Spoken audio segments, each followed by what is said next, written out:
เจริญวิปัสสนาภาวนาท่านทั้งหลายเมื่อกล่าวมาถึงนี้ท่านทั้งหลายอาจจะมีความข้องใจสงสัยอยู่ว่าหลวงพ่อบัดนี้พระศาสนาก็ล่วงเลยมาตั้ง 2,000 กว่าปีแล้วยังจะมีพระอริยบุคคลอยู่หรือยังจะมีพระอรหันต์อยู่หรือท่านทั้งหลายอาจจะสงสัยอย่างนี้ก็ได้ข้อนี้ขอยกหลักฐานที่ท่านกล่าวไว้ในคัมภีร์สุมังคลวิลาสินีอัตถกถาทีฆนิกายปาติกวรรคภาค 3หน้า111ถึงหน้า112และบรรทัดที่21แล้วก็บรรทัดที่1ที่2ท่านได้กล่าวไว้ว่าปฏิสัมภิทัปปเตหิวัสสหัสสังอัฏฐาสิพันปีที่หนึ่งเป็นยุคของพระอรหันต์ผู้ได้ปฏิสัมภิทาญาณ4คือหมายความว่าพระศาสนาล่วงเลยมา 1,000 ปีในช่วง 1,000 ปีนี้ถ้าผู้ใดเจริญวิปัสสนาภาวนาได้สำเร็จเป็นพระอรหันต์แล้วหากว่าเราได้สั่งสมอบรมบุญกุศลไว้ในปุเรกชาติก็สามารถที่จะได้บรรลุปฏิสัมภิทาญาณ4ด้วยปฏิสัมภิทาญาณ4นั้นคือธรรมปฏิสัมภิทาแตกฉานในธรรม2อัตถปฏิสัมภิทาแตกฉานในอัตถ์3ปฏิภาณปฏิสัมภิทาแตกฉานในปฏิภาณ4นิรุตติปฏิสัมภิทาแตกฉานในนิรุตคือภาษาคือรู้วิธีพูดให้ผู้อื่นเข้าใจในง่ายๆนี่สามารถเกิดขึ้นได้2ในสารพิญเยหิวัสสหัสสังพันปีที่2เป็นยุคของพระอรหันต์ผู้ได้อภิญญา6คือหมายความว่าพระศาสนาล่วงเลยมาถึง 2,000 ปีช่วง 2,000 ปีนี้ถ้าผู้ใดมาเจริญวิปัสสนาภาวนาได้สำเร็จเป็นพระอรหันต์แล้วสามารถที่จะยังอภิญญา6ให้เกิดขึ้นได้หากว่าเคยสั่งสมอบรมบารมีไว้แล้วในชาติปางก่อนคือสามารถแสดงฤทธิ์ได้สามารถได้หูทิพย์ได้ตาทิพย์รู้วาระจิตของผู้อื่นระลึกชาติผลหลังได้รู้วิธีทำอาสวะให้หมดไปจากขันธสันดานอภิญญาทั้ง6ประการนี้สามารถเกิดขึ้นได้3เตวิเชหิวัสสหัสสังพันปีที่3เป็นยุคของพระอรหันต์ผู้ได้วิชา3คือหมายความว่าพระศาสนาล่วงเลยมาถึง 3,000 ปีในช่วง 3,000 ปีนี้ถ้าผู้ใดมาเจริญวิปัสสนาภาวนาได้บรรลุได้มรรคได้ผลแล้วก็สามารถที่จะยังวิชา3ให้เกิดขึ้นได้วิชา3ประการนั้นคือ 1. บุพเพนิวาสานุสติญาณปัญญาระลึกชาติผลหลังได้ 2. จตุปาตญาณ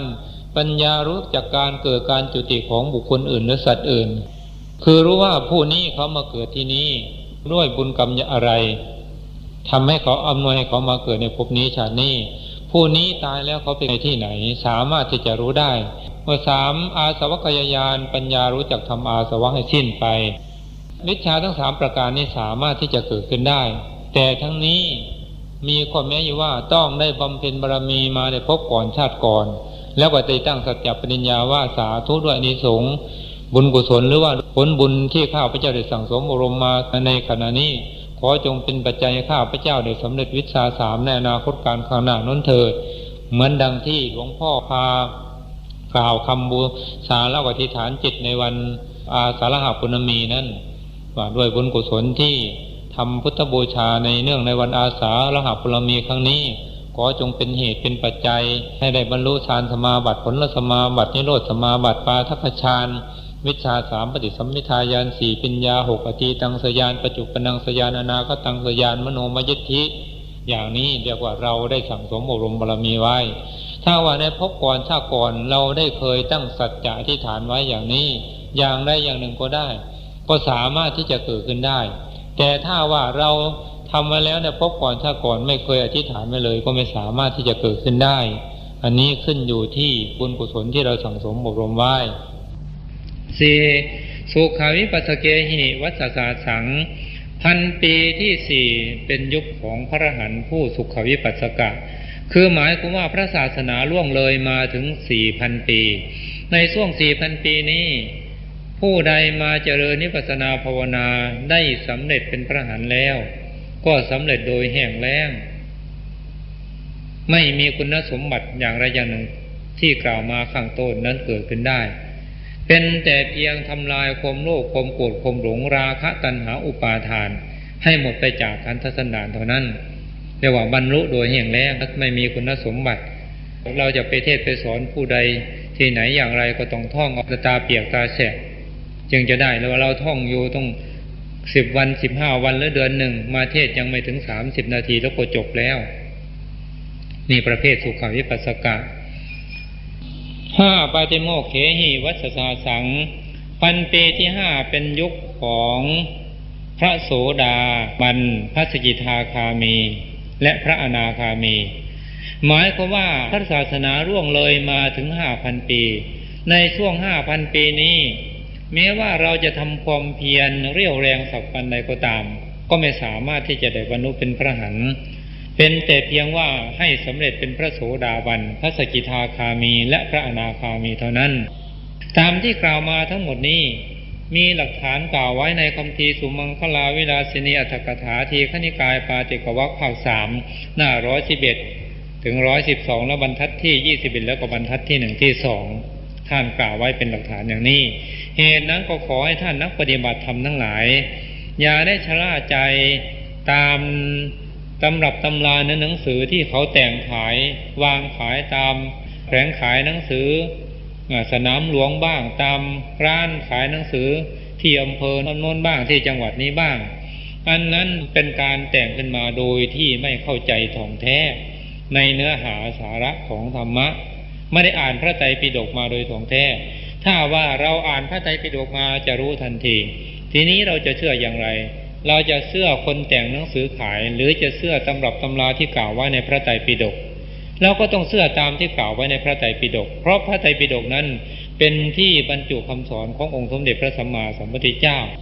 ธรรมะที่พระองค์ทรงตรัสไว้ 84,000 ข้อหรือ 84,000 พระธรรมขันธ์รวมอยู่ในลงในพระไตรปิฎกทั้งหมดขอเหตุนั้นขอให้ท่านทั้งหลายหากว่าเคยเข้าใจผิดมาก็ขอได้กลับจิตกลับใจใหม่ซะแล้วก็ขอพูดโดยตรงว่าสำหรับผลของการประพฤติปฏิบัตินั้นหากว่าเราตั้งอกตั้งใจประพฤติปฏิบัติอยู่ผลก็ย่อมมีอยู่เป็นธรรมดาเหมือนกันกับเราปลูกต้นไม้ถ้าเราตั้งอกตั้งใจปลูกตั้งอกตั้งใจพรวนดินใส่ปุ๋ยรดน้ำกำจัดศัตรูพืชมันก็สามารถผลิดอกออกผลมาให้เราชมได้ข้อนี้ชั้นใดการประพฤติปฏิบัติธรรมก็ดีหากว่าเรามีศรัทธาจริงมีความเป็นจริงตั้งอกตั้งใจประพฤติปฏิบัติจริงผลก็ย่อมตามมาเป็นธรรมดาเพราะว่าธรรมดามันเป็นมาอย่างนี้เหตุนั้นก็ขออย่าไปเข้าใจตามคนทั้งหลายเขาแต่งตำรับตำราปรัมปรามาแล้วก็ไปเชื่อเขาอย่างที่เขาพูดกันมาในสำนักโน้นว่าอย่างนั้นสำนักนั้นว่าอย่างนี้สำนักนั้นเมื่อก่อนโน้นเป็นพระมหากัสสปะมาก็เป็นมหากัสสปะทำสุขของพระพุทธเจ้ากลับจากศาสตร์โน้นมาเกิดเป็นพระรูปนี้หรือว่าผู้นี้เมื่อก่อนโน้นเคยเป็นพระสารีบุตรกลับจากศาสตร์พระสารีบุตรมาเกิดเป็นผู้นี้อะไรทำนองนี้เราฟังแล้วก็หมดไม่จำเป็นต้องอ่านหนังสือเล่มนั้นอีกต่อไปเพราะว่านอกจากจะรู้ลีลาการเขียนหนังสือหรือการแต่งหนังสือของเขาเท่านั้นเพราะว่าเมื่อสำเร็จเป็นพระอรหันต์แล้วจะกลับชาติมาเกิดอีกเป็นไปไม่ได้ขัดต่อหลักความจริงที่พระองค์ทรงตรัสไว้เหตุนั้นเราจะเชื่ออะไรต้องใช้ศรัทธาญาณสัมปยุตคือต้องใช้ศรัทธาที่ประกอบด้วยปัญญาอย่าได้เป็นศรัทธาที่โมกเชื่ออย่างงมงายต่อไปการเจริญภาวนาที่นี่การเจริญภาวนาที่ทำกันอยู่ในทุกวันนี้ทั้งในประเทศทั้งที่ต่างประเทศไม่เหมือนกันคือบางสำนักก็ใช้คำภาวนาอย่างหนึ่งบางสำนักก็ใช้คำภาวนาอย่างหนึ่งทั้งนี้ขึ้นอยู่ที่กุศโลบายของครูบาอาจารย์ท่านผู้สอนคือบางสำนักจะภาวนาว่าพุทโธพุทโธ2บางสำนักภาวนาว่าสัมมาอรหังสัมมาอรหัง3บางสำนักภาวนาว่าสัมพุทโธสัมพุทโธ4บางสำนักภาวนาว่าอิติปิโสภควาอิติปิโสภควา5บางสำนักหายใจเข้าภาวนาว่าพุทหายใจออกภาวนาว่าโธ6บางสำนักหายใจเข้าภาวนาว่าพุทโธหายใจออกภาวนาว่าพุทโธ7บางสำนักหายใจเข้าภาวนาว่านะมะพะทะนะมะพะทะ8บางสำนักภาวนาว่ารู้หนอรู้หนอ9บางสำนักภาวนาว่านั่งหนอถูกหนอ10บางสำนักภาวนาว่าถูกหนอถูกหนอ11บางสำนักภาวนาว่ากระทบหนอกระทบหนอ12บางสำนักภาวนาว่าพองหนอยุบหนอ13บางสำนักภาวนาว่านั่งเป็นรูปรู้เป็นนาม14บางสำนักภาวนาว่าไหวนิ่งไหวนิ่ง 15บางสำนักยกมือไปยกมือมาภาวนาว่าเกิดดับเกิดดับ16บางสำนักหายใจเข้าหายใจออกกำหนดรู้เฉยๆไม่ต้องภาวนาว่ากระไร17บางสำนักภาวนาว่านามาพัทธะนามาพัทธะที่นี่การเดินจงกรมก็ไม่เหมือนกันบางสำนักเวลาเดินจงกรมภาวนาว่าขวาย่างหนอซ้ายย่างหนอ2บางสำนักเวลาเดินจงกรมเวลาขวาย่างภาวนาว่าพุทโธซ้ายย่างภาวนาว่าพุทโธ3บางสำนักภาวนาว่าก้าวหนอก้าวหนอ4บางสำนักภาวนาว่าก้าวเป็นรูปรู้เป็นนาม5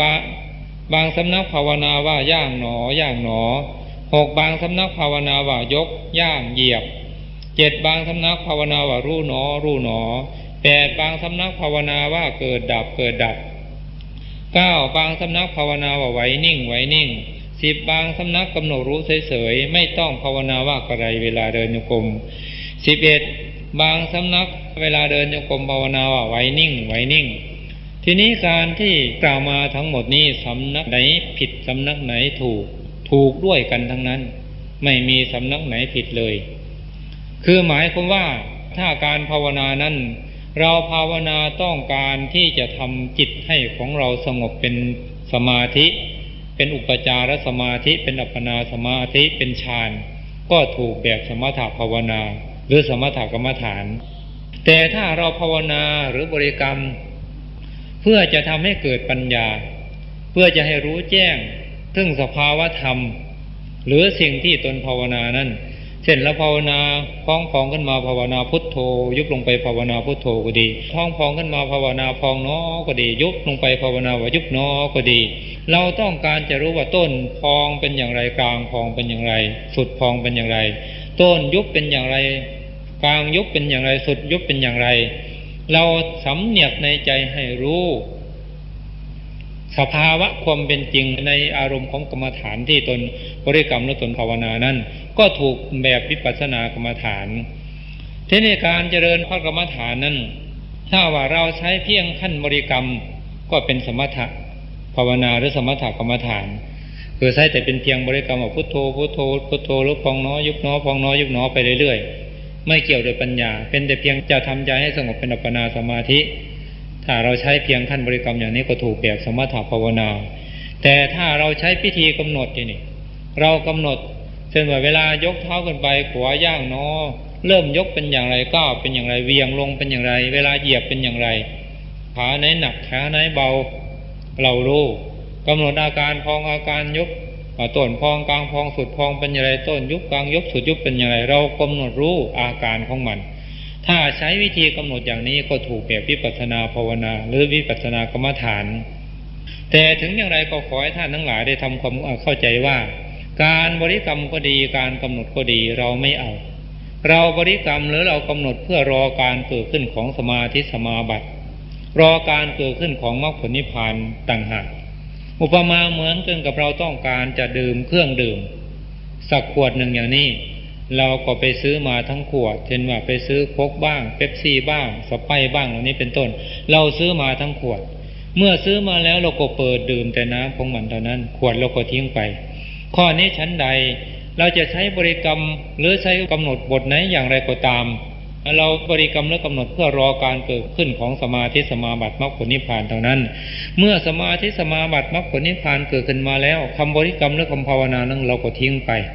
เราเอามรรคเอาผลเอานิพพานเอาสมาบัตินั้นต่างหากและท่านทั้งหลายก็ขอให้ทำความเข้าใจอีกอย่างหนึ่งว่าเพราะเหตุไรว่าการบริกรรมหรือการภาวนานี้จึงมีมากเพราะเห็นว่าธรรมะอันเป็นคำสั่งสอนขององค์สมเด็จพระสัมมาสัมพุทธเจ้านั้นมีมากคือมีถึง 84,000 ข้อหรือ 84,000 พระธรรมขันธ์พระคาถาเหตุนั้นเวลา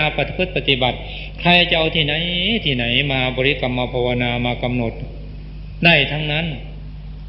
ใครจะบริกรรมอย่างไรภาวนาอย่างไรหรือกำหนดอย่างไรก็ตามผลที่ต้องการเหมือนกันหมดคือต้องการที่จะพ้นทุกข์ต้องการจะบรรลุผลสุขอันไพบูลย์คือมรรคผลนิพพานเหมือนกันหมดอุปมาเหมือนกับคนทั้งหลายเกิดขึ้นมาแล้วต้องการเงินด้วยกันทั้งนั้น